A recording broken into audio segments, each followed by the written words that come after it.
Class 6 students, हम लोग का जो चैप्टर चल रहा था हमारी अनेकता एसएसटी का, उसको हम कंटिन्यू करेंगे। आज हम पढ़ेंगे भारत की भाषाओं के बारे में।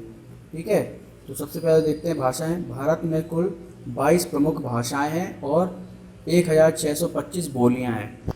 भाषाएं बोलियों में क्या अंतर है? भाषाएं भी जैसे पंजाबी भाषा, मराठी है, हिंदी, तमिल, तेलुगु, ये सब होती है भाषाएं। और बोलियां मीन्स उनके बोलने का जो तरीका होता है वो बोलियों में आ जाता है। जैसे हम लोग क्या जैसे बोलते हिंदी ही हैं, लेकिन हम लोग जैसे कहीं दूसरे उसमें जाते हैं तो वहाँ पे बोलने का तरीका थोड़ा सा चेंज हो जाता है, तो वो बोलियों में आ जाता है। ठीक है, हिंदी हमारी राष्ट्रभाषा है। प्रमुखता से बोली जाने भाषाएं दो भागों में बटी हैं। जो मोस्टली जो भाषाएं बोली जाती है वो दो भाग बटी है, जिनका आधार उनकी उत्पत्ति, यानी कि उनकी उत्पत्ति से मतलब क्या है कि वो भाषाएं जो बनी है वो किस लैंग्वेज से बनी है, उससे मतलब होता है। ठीक है, दक्षिण भाषा में दक्षिण भाषा की भाषा द्रविड़ समूह से उत्पन्न हुई है। द्रविड़ जो एक समूह है जिसमें जो कैरेक्टर होते हैं उनका जो लिखने का तरीका होता है उसके हिसाब से उनकी पूरी दक्षिण की भाषा बनी हुई है। जबकि उत्तर भारत की भाषाएं संस्कृत से बनी है, यानी कि उनमें जो अंश मिलता है वो किसका मिलता है?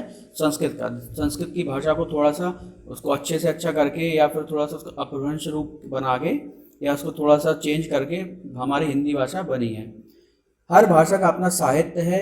हर मतलब हिंदी भाषा में अपने साहित्य है, संस्कृत होगा उसमें साहित्य है, पंजाबी भाषा होगी उसके साहित्य होंगे। ठीक है, दूसरी भाषाओं में अनुवादित है, जो कि दूसरी भाषाओं में उनका क्या कर दिया गया? अनुवाद कर दिया गया है। ठीक है, इससे भाषा का विस्तार होता है। अंग्रेजी विदेशी भाषा होते हुए देश के हर भाग में समझी जाती है।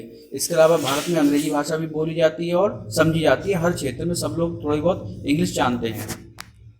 अब हम बात करते हैं परिवार की बनावट की। ठीक है, तो हम लोग क्या कैसे कैसे फैमिली होती है इसके बारे में, पूरे इंडिया में किस किस तरह की फैमिली होती है वो बताई गई है। तो मुख्यतः ये बताई गई हैं। हमारी पारिवारिक बनावट में अनेकता देखी जा सकती है। हमारे दो प्रकार के परिवार होते हैं। कौन कौन से परिवार होते हैं? संयुक्त परिवार। कौन कौन से? एक तो संयुक्त परिवार और दूसरा होते हैं एकाकी परिवार। ठीक है, कैसे कैसे होते हैं संयुक्त परिवार? संयुक्त परिवार में कौन कौन रहता है? मम्मी पापा, बच्चे, दादा दादी, चाचा चाची, उनके भी बच्चे, ये सब रहते हैं ना। ये सब भाई बहन हो जाते हैं, कजिन्स होते हैं। ये सब क्या बनाते हैं? हमारा कौन सा परिवार बनाता है? अगर इस तरह से सब लोग एक जगह रहते हैं तो संयुक्त परिवार कहलाता है। और ऐसे परिवार छोटे शहरों में व गाँव में बहुतायत मिलते हैं, यानी ये ऐसे परिवार जो होते हैं वो कहाँ मिलते हैं? अधिकतर गाँव वगैरह में ज़्यादा मिलते हैं। ठीक है, और दूसरा होता है एकल परिवार या एकाकी परिवार। कौन से होते हैं? इसमें केवल कौन कौन रहते हैं? जैसे आपके घरों में आपको मालूम होगा कुछ भी फैमिली में मम्मी पापा होते हैं और बच्चे होते हैं बस। तो इस तरह का परिवार कैसे कहलाता है? एकल परिवार कहलाता है, सिंगल फैमिली। ठीक है, ऐसे परिवार ऐसे परिवार कहाँ होते हैं? ये विकसित शहरों में, महानगरों में दिखाई पड़ते हैं। ठीक है, परिवार में चाहे संयुक्त हो या एकाकी, मुख्य पुरुष ही होता है, यानी कि जो हेड होता है घर में, ठीक है, वो कौन होता है? हमारा पुरुष ही होगा। मीन्स जिससे सारी बात मानी जाएगी, पूरे डिसीजन लेगा, घर में क्या लाना है क्या नहीं लाना।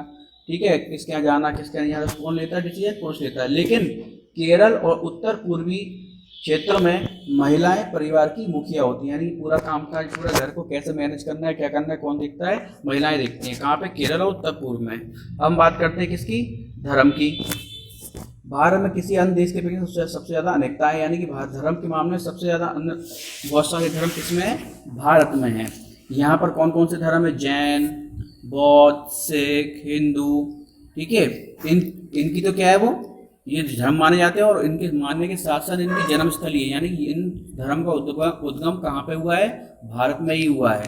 ठीक है, इसके अलावा कुछ स्थानों पर यहूदी धर्म को मानने वाले भी रहते हैं। ठीक है, यहूदी धर्म क्या होता है? क्रिश्चियन का ही एक रूप है, यहूदी धर्म कहलाता है। ठीक है, केरल का सीरियाई चर्च, गोवा का चर्च, कोलकाता के चर्च, छोटे मंदिरों से लेकर महान स्तूप, अजमेर शरीफ, कलिया शरीफ आदि धार्मिक स्थल भारत की अनेकता का धर्मानुसार सबसे बड़ा उदाहरण है। यानी कि अन्य धर्म की जो महान जो उनकी इमारतें बनी हुई हैं, ये स्थल बने हुए हैं, ये सब भी क्या है? बहुत ज़्यादा लोगों अपने भारत की एकता को दर्शाते हैं। इसके हम बात करते हैं रहन सहन। भारत का रहन सहन कैसा है?